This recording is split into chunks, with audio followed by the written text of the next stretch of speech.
बीडच्या नवगण राजुरीत श्री गणेशाची 4 मुख असलेली मूर्ती स्थापन करण्यात आली। या ठिकाणी चतुर्थीनिमित्त राज्यभरातून भाविक दर्शनासाठी येत असतात। तसंच गणेशोत्सवाच्या कालावधीत या ठिकाणी अखंड हरिनाम सप्ताहाचं आयोजन केलं जातं। श्री गणेशाच्या मंदिरात एरवी आपल्याला एकच मूर्ती पाहायला मिळते, परंतु बीड मधील नवगण राजुरी हे असं ठिकाण आहे। या ठिकाणी एकाच शिळेमध्ये 4 गणेशाच्या मूर्ती आहेत आणि या ठिकाणचे दर्शन घेण्यासाठी बीड जिल्ह्यासह शेजारच्या जिल्ह्यातून देखील मोठ्या प्रमाणात लोक येतात।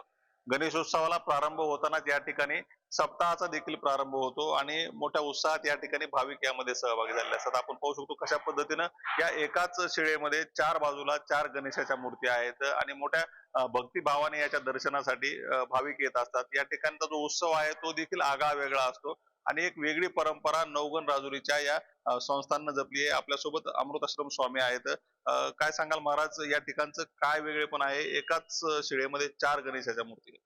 सर्व श्रोत्यांना प्रथमतः श्री गजानन, आपण आपल्या या वाहिनीच्या माध्यमातून संपूर्ण भारतवर्षातून, बृहन महाराष्ट्रातून आणि मराठवाड्यातल्या 21 गणेश दर्शनाचा संकल्प करून स्वतंत्र अष्टविनायक, त्यात हे नवगण राजुरीचं सिद्ध गणेश पीठ या संबंधानं मला प्रश्न विचारल्याबद्दल तुम्हाला मी आरंभाला धन्यवाद देतो।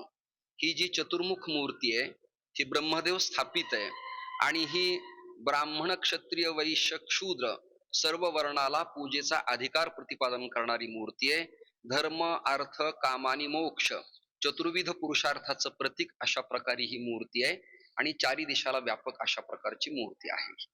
नक्कीच आपण पाहिलं तर अतिशय वेगळेपण जपणारं आणि आगळं वेगळं हे नवगण राजुरीचं मंदिर आहे आणि या ठिकाणी आता गणेशोत्सवात अखंड हरिनाम सप्ताहाचं देखील आयोजन केलं जातं। या ठिकाणी बीडसह राज्यभरातून मोठ्या संख्येने भाविक श्रद्धेनं दर्शनासाठी येत असतात। उदय नागरगोजे, पुढारी न्यूज, बीड।